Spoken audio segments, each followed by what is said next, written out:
এখানে অনেকের মধ্যে আপনাদের কনফিউশন হতে পারে যে পারস্পরিক মিথস্ক্রিয়া এবং পারস্পরিক মতপ্রকাশ এই দুইয়ের মধ্যে ডিফারেন্ট কোথায়। তো এটুকু আপনাদের একটু ক্লিয়ার করে বলে দিই। শিক্ষার জগতে বৃহৎ পরিসরে ক্ষুদ্র ক্ষুদ্র বিষয় নিয়ে আলোচনা করতে আজকের মাইক্রো লেসন প্ল্যান।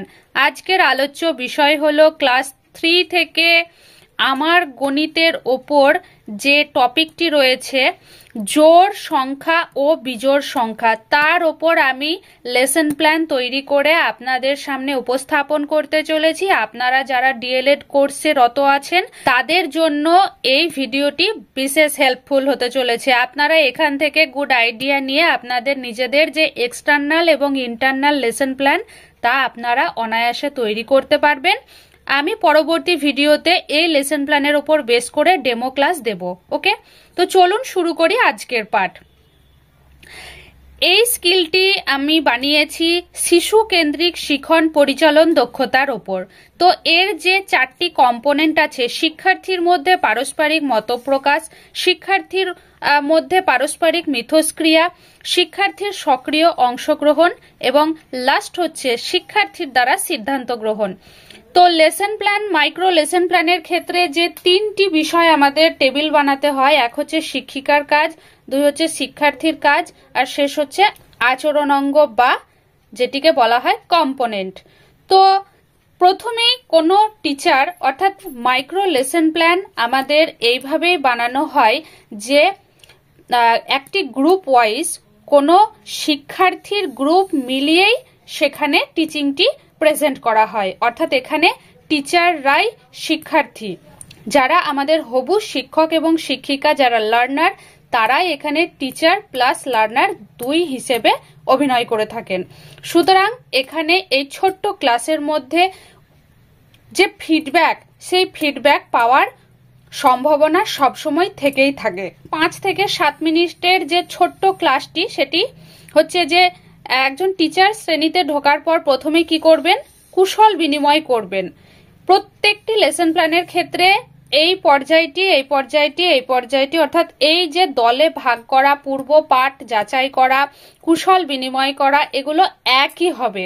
তো প্রথমে কুশল বিনিময় করবেন যে কি গো বাচ্চারা, তোমরা কেমন আছো, ভালো আছো তো, ইত্যাদি ইত্যাদি। তারাও কুশল বিনিময় করবে।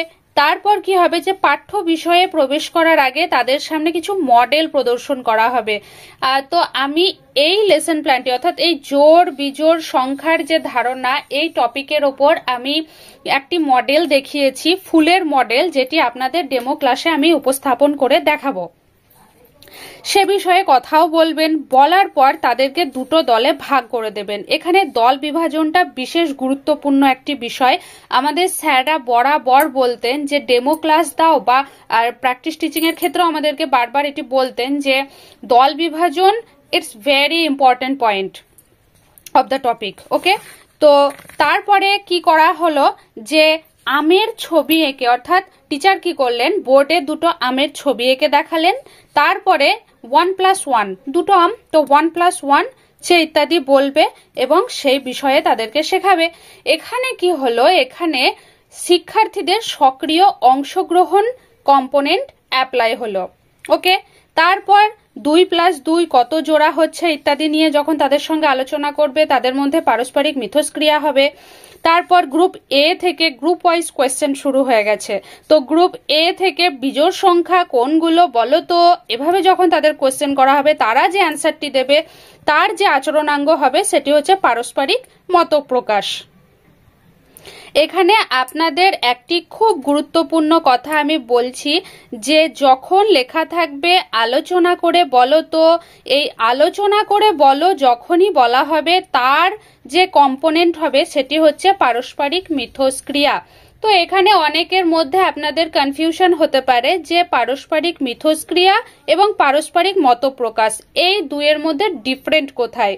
তো এটুকু আপনাদের একটু ক্লিয়ার করে বলে দিই যে যখন কোনো কোয়েশ্চেন করা হলো পার্টিকুলার কোনো একজনকে বা কোনো একটি গ্রুপকে, সেখানে যে কেউ একজন উত্তর দেবে, সেক্ষেত্রে হতে পারে পারস্পরিক মতপ্রকাশ।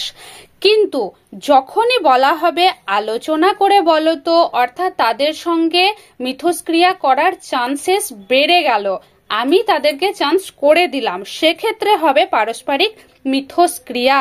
ওকে। নেক্সট হচ্ছে তোমরা খাতায় এই জোড় এবং বিজোড় সংখ্যাগুলির অঙ্ক কষে দেখাও তো। অর্থাৎ টিচার কি করলেন, বোর্ডে কিছু অঙ্ক দিলেন যেগুলো জোড় বিজোড় হিসেবে আছে এবং তাদেরকে কষতে বলা হয়েছে।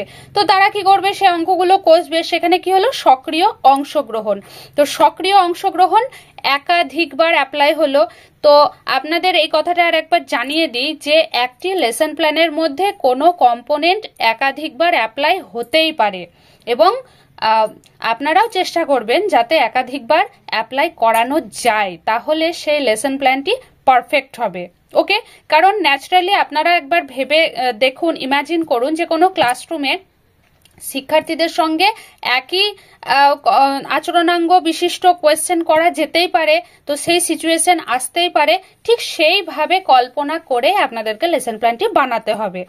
তো এরপর হচ্ছে তোমরা আলোচনা করে বলো তো যে এরকমই আরো কতগুলো জোড় বিজোড় সংখ্যা আছে, খুব সুন্দর কোয়েশ্চেন করা হয়েছে। তো তারা কি করবে, নিজেদের মধ্যে যে পারস্পরিক মিথস্ক্রিয়ার ফলে আলোচনা করে তাদের উত্তরটি জানাবে। ন্যাচারালি এই ঘটনা ঘটতেই পারে একটি ক্লাসরুমে।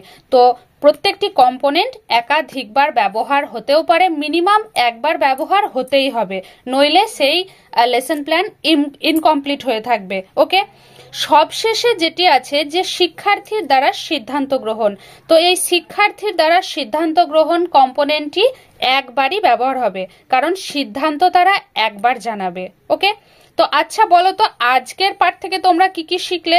তাহলে এই যে টোটাল ক্লাস করানো হলো, তারা যা শিখলো সেই শেখার পুরো অংশটা এখানে বোঝানো হবে যে আজকের পাঠ থেকে ম্যাম এটি শিখলাম, এটি জানলাম, ওটি জানলাম, ইত্যাদি ইত্যাদি। তারা তাদের সিদ্ধান্ত জানিয়ে দিল। তো প্রত্যেকটি কম্পোনেন্ট একাধিকবার ইউজ হবে, বাট শিক্ষার্থী দ্বারা সিদ্ধান্ত গ্রহণ নামে যে কম্পোনেন্টটি রয়েছে সেটি মাত্র একবার ইউজ হবে। তাহলে বুঝতে পেরেছেন আজকের এই লেসন প্ল্যানটি আপনারা ঘরে বসে খুব সহজেই এখান থেকে আইডিয়া পেয়ে যেতে পারেন এবং আপনাদের যে লেসন প্ল্যান কাজ রয়েছে সেগুলো আপনারা খুব সুন্দরভাবে তৈরি করে নিতে পারবেন। কোনো অসুবিধা হলে অবশ্যই কমেন্ট করে জানাবে, আমি যথাসাধ্য চেষ্টা করব আপনার সমস্যার সমাধান করে দিতে। তো আজকের পর্ব এতটুকুই, অন্যদিন অন্য কোনো বিষয় নিয়ে আলোচনা করব।